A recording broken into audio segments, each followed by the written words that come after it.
اچھا، وہ سورہ نمل میں پھر آگے چلتا ہے کہ حضرت سلیمان علیہ السلام اپنے دربار میں بیٹھے ہوتے ہیں. اب سارے ان کے کمانڈر حاضر ہیں، جنوں کا کمانڈر بھی ہے، اسی طریقے سے انسانوں کے کمانڈر بھی، سارے ان کے سردار وہاں پہ جمع ہیں. تو جو ان کی ایئر فورس کا کمانڈر تھا نا، وہ ہدہد تھا. ہدہد ایک پرندہ ہے جس کی بڑی خوبصورت سی کلگی ہوتی ہے، جیسے مرغے کی ہوتی ہے، اور بڑا ایکسٹرا آرڈنری پرندہ ہے. آپ جا کے گوگل پہ سرچ کریں، یوٹیوب پہ اس کی ویڈیوز دیکھیں کہ اللہ نے اس کو کیا صلاحیت دی. وہ ان کا سمجھ لیں ایئر فورس کا چیف تھا. تو آپ نے فرمایا وہ کدھر غائب ہے، اور پھر ساتھ فرمایا کہ وہ اپنی غیر حاضری کی کوئی جسٹیفیکیشن مجھے پیش کرے، اور اگر اس نے کوئی ایسی جسٹیفیکیشن نہ پیش کی کہ وہ میرے دربار سے غائب کیوں ہے، تو میں اسے سزا دوں گا یا میں اسے ذبح کر دوں گا. بس یہ آپ ورڈک بولتے ہیں تو تھوڑی دیر بعد ہدہد آ جاتا ہے اور وہ اپنی جسٹیفیکیشن پیش کرتا ہے. اب ظاہر ہے وہ میں نے بتایا کہ سورہ نمل میں ہی آتا ہے کہ اللہ تعالیٰ نے جانوروں کی بولیاں سکھا دی تھیں. تو حضرت سلیمان علیہ السلام اس سے پوچھتے ہیں کہ بتاؤ. سر پھر ہدہد دیکھیں کڈا پکا مواحد سی. وہ کہتا ہے کہ اے سلیمان علیہ السلام، میں آپ کے لیے ایک ایسی خبر لے کے آیا ہوں جو آپ کے علم میں بھی نہیں. بابی نہیں تھا ہدہد نا.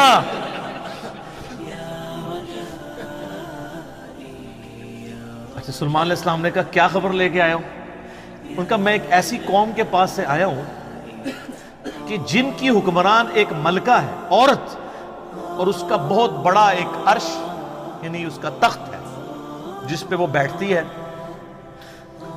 اب وہ آپ کو نا ویسے کھنڈرات بھی اس کے مل چکے ہیں، ایک پکچر ہمیں ملی، انشاءاللہ ہم اس میں اٹیچ بھی کریں گے. آلموسٹ سمجھ لیں وہ کوئی آج کے دور کے اعتبار سے آپ دیکھ لیں کوئی 50 فٹ چوڑا اور لمبائی میں تقریباً 100 فٹ اور اونچائی میں بھی تقریباً 50 فٹ کے برابر، مختلف اقوال ملتے ہیں. یعنی ایک اچھا خاصا بڑا اس کا تخت تھا جس پہ اس کے سارے وہ سردار ارد گرد بیٹھتے تھے، اور وہ پتھر کا بنا ہوا بڑا سا. ان کا میں نے ایک عورت دیکھی ہے، تو وہ آپ کے علم میں نہیں ہے کہ وہ حکومت کر رہی ہے ان پہ، اور بڑا اس کا ایک تخت ہے، اس کے کئی سردار ہیں، اور شیطان نے ان کے برے اعمال ان کی نظر میں سنوار دیے ہیں. وہ اللہ کو چھوڑ کے سورج کی پوجا کرتے ہیں. سر ایک ہدہد کو بھی ٹینشن ہے شرک کی. آپ ذرا یہ دیکھیں. اسی لیے اللہ تعالیٰ نے فرمایا نا کہ قریب ہے کہ آسمان پھٹ پڑے اور زمین شک ہو جائے اور پہاڑ ریزہ ریزہ ہو جائے. ان دعوا للرحمن ولدا، جو رحمان کے لیے بیٹا تجویز کرتے ہیں، اگر یہ شرک کی تکلیف کا احساس یہ آسمان، زمین اور پہاڑوں پہ ہو تو یہ بھی دب جائیں سے کہ اللہ کے لیے اس طرح کی باتیں لوگ کرتے ہیں.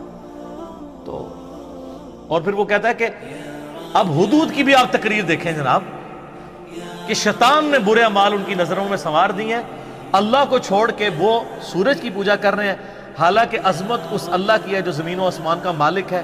ان کو تو چاہیے تھا اسے ہی سجدہ کریں، اور اس پہ آیت سجدہ بھی ہے. اللہ اکبر، سبحان الملک المقسم. تو اب حضرت سلیمان علیہ السلام چونکہ توحید کے امام ہیں، دنیا پہ اللہ تعالیٰ کے ریپریزنٹیٹیو ہیں، جب وہ یہ بات سنتے ہیں نا تو کہتے ہیں میں تیری اس بات کی تصدیق کروں گا کہ تو سچ کہہ رہا ہے یا جھوٹا بہانا تو نہیں کہیں کر رہا تو. ورنہ تو حضرت سلیمان علیہ السلام کہتے ہیں کہ ہاں مجھے تو پہلے علم غیب اللہ تعالیٰ نے دیا ہوا ہے، میں تو اتنی دوروں میں دیکھ سکنا ہوں. وہ تو اللہ دکھائے گا تو دیکھیں گے. حضرت سلیمان علیہ السلام نے ایک خط لکھا اور اس ہدہد کو کہا. اچھا، یہ کوئی سٹوری نہیں ہے جو آپ کے علماء بیان کر رہے ہوتے ہیں، یہ ورڈ بائی ورڈ سورہ النمل آیت نمبر جو ہے وہ 15 سے لے کے 44 تک 30 آیات. جو چیز ان آیات سے ہٹ کے آئے گی میں اس کو مینشن بھی کر دوں گا. تو وہ خط لکھ کے دیتے ہیں کہ یہ خط لے جاؤ اور جا کے ملکہ جو ادھر کیا ہے، ملکہ بلقیس جو ہے یہ اسرائیلی روایتوں میں آتا ہے، قرآن میں صرف ایک عورت کا ذکر ہے کہ جو حکومت کرتی تھی. اور خط اس کو دے کے پھر دیکھنا اس کا کیا جواب دیتے ہیں. ہدہد جناب لے کے خط پہنچا ہے اور جا کے اب ہدہد ایک خط لے کے آ رہا ہو اور ملکہ کے وہ جا کے بیڈ روم میں سیدھا جا کے لینڈ کرتا ہے کوئی سیکورٹی گارڈ کوئی کچھ نہیں روک سکتا، وہ کھڑکی سے آ کے اس میں لینڈ کر کے سامنے لا کے اس کے خط پھینکتا ہے۔ تو حضرت سلیمان علیہ السلام کا خط وہ کھولتی ہے تو وہ اس خط میں تو 2 ٹوک جملے لکھے ہوتے ہیں، انہ من سلیمان و انہ بسم اللہ الرحمن الرحیم، اور تم سر تسلیم خم کر کے فوراً میرے پاس حاضر ہو جاؤ۔ بس یہ 2 لائنوں کا ایک جملہ ہوتا ہے۔ جب وہ اپنے سرداروں سے مشورہ کرتی ہے تو وہ کہتی ہے میرے پاس ایک معزز خط آیا ہے، اور یہ معزز خط سلیمان کی جانب سے ہے۔ انہ من سلیمان، سورہ النمل آیت نمبر 30، یہ واحد مقام ہے جہاں سورت کے اندر بسم اللہ شریف آئی ہے۔ ایک عزت والا خط آیا ہے۔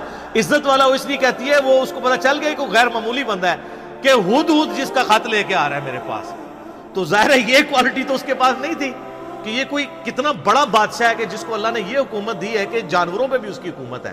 تو وہ کہتی ہے کہ ایک معزز خط میرے پاس آیا ہے جو سلیمان کی جانب سے ہے، اور وہ اللہ کے نام سے شروع ہو رہا ہے۔ اس سے یہ سنت ٹھہری کہ جب آپ کوئی خط لکھیں کسی کو تو بسم اللہ سے اس کا آغاز کریں، اور اس میں یہ ہے کہ سر تسلیم خم کرو اور میرے پاس حاضر ہو جاؤ۔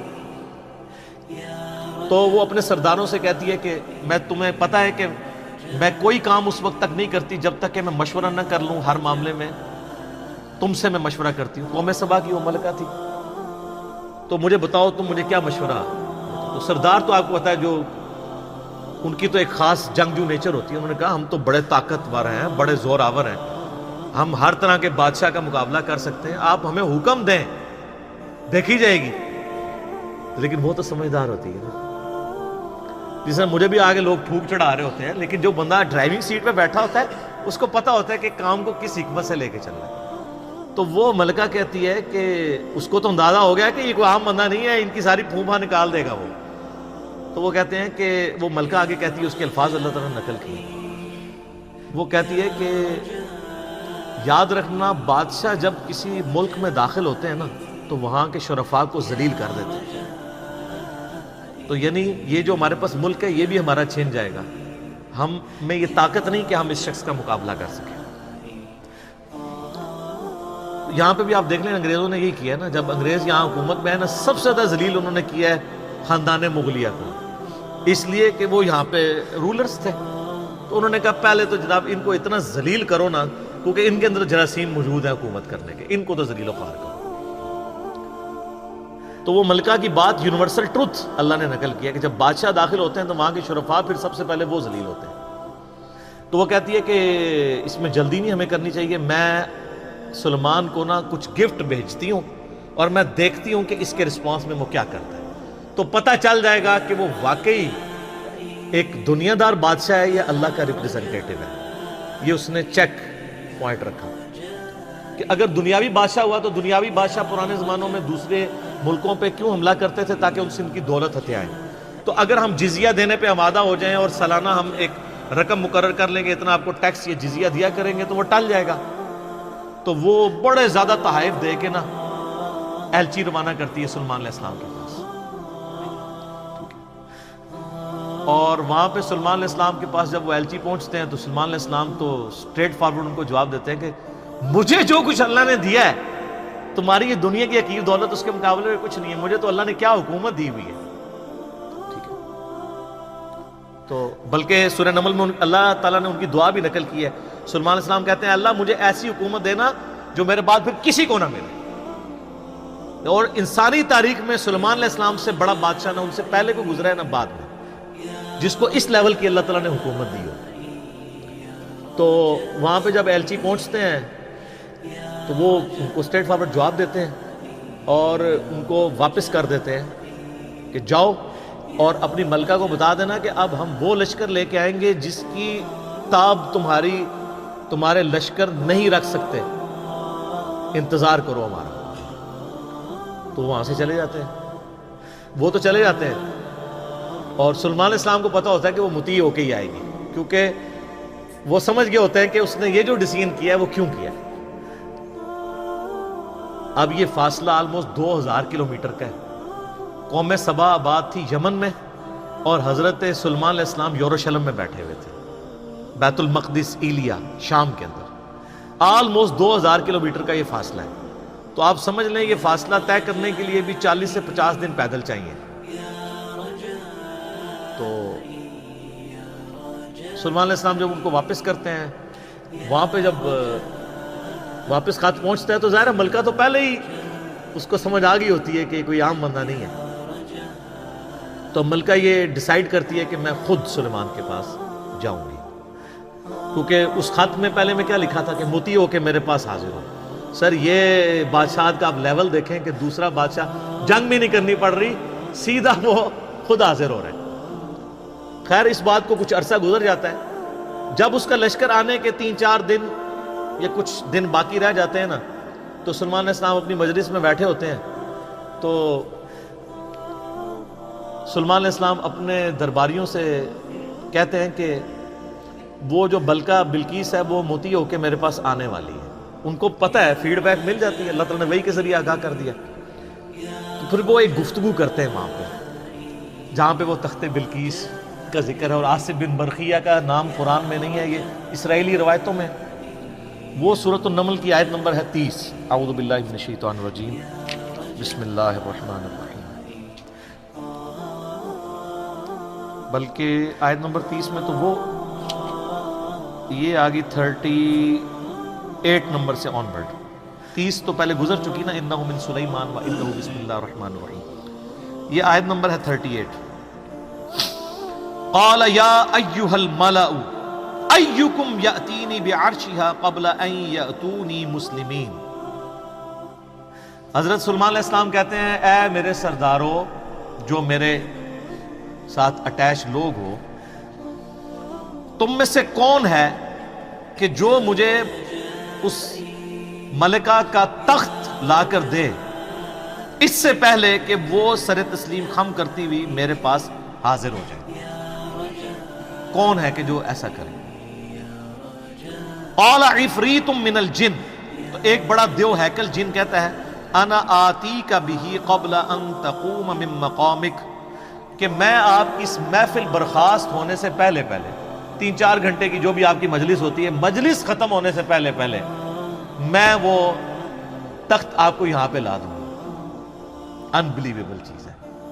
2000 کلومیٹر سے اتنا بڑا تخت پتھر کا وزنی 3-4 گھنٹے کیا، وہ تو آج بھی آپ اگر جہاز میں بھی لائیں تو 3-4 گھنٹے میں نہیں پہنچ سکتا. اس کو تو لفٹ کرنے میں پرابلم ہو جائے گی.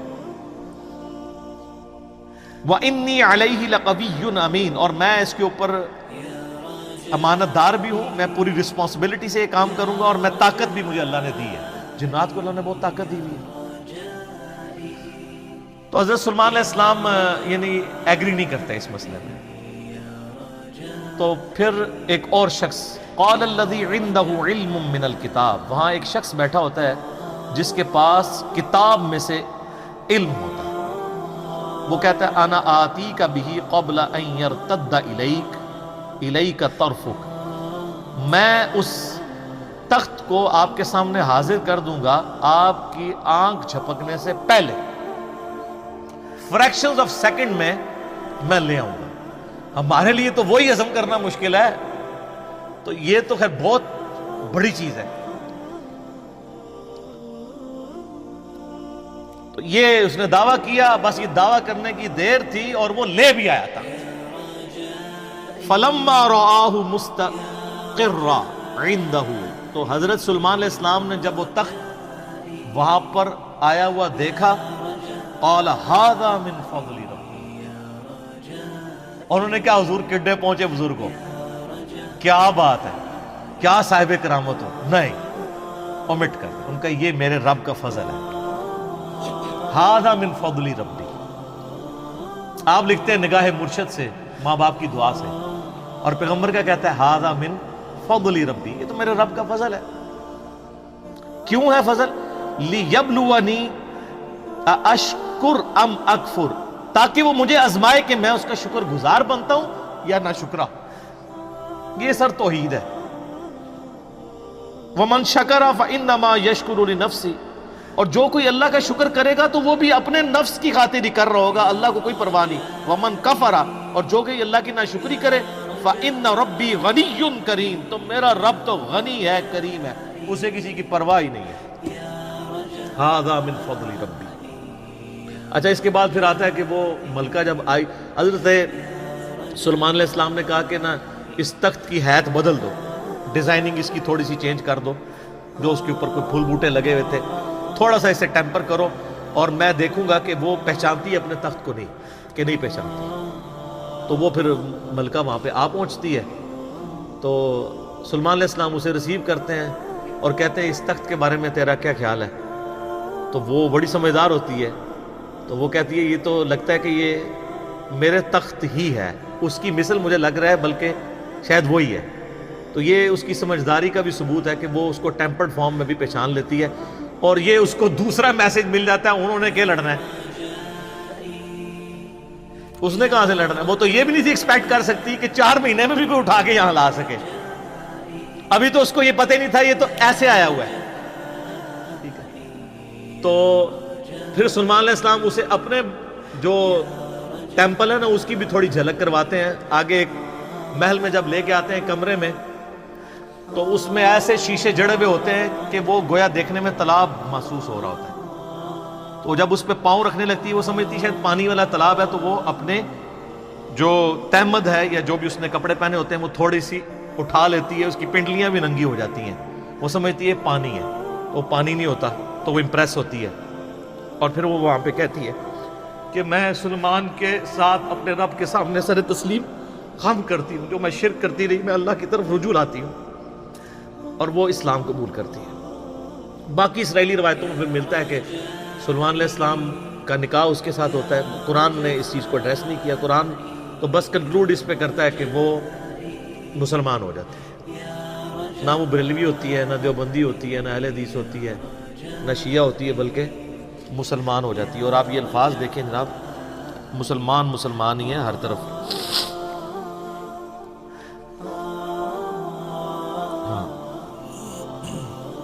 قالت رب انی ظلمت نفسی، وہ کہتی ہے میرے رب میں اپنی جان پہ ظلم کرتی رہی اس سے پہلے، واسلمت مع سلیمان للہ رب العالمین، اور میں سلیمان کے ساتھ سر تسلیم خم کرتی ہوں اس رب کے سامنے، اللہ کے سامنے جو سارے جہانوں کا پالنے والا ہے۔ میں سر تسلیم خم کرتی ہوں، میں مسلم ہوتی ہوں۔ تو وہ اپنا آپ اپنے رب کے حضور سر تسلیم خم کر دی۔ تو یہ واقعہ یہاں پہ مکمل ہوا۔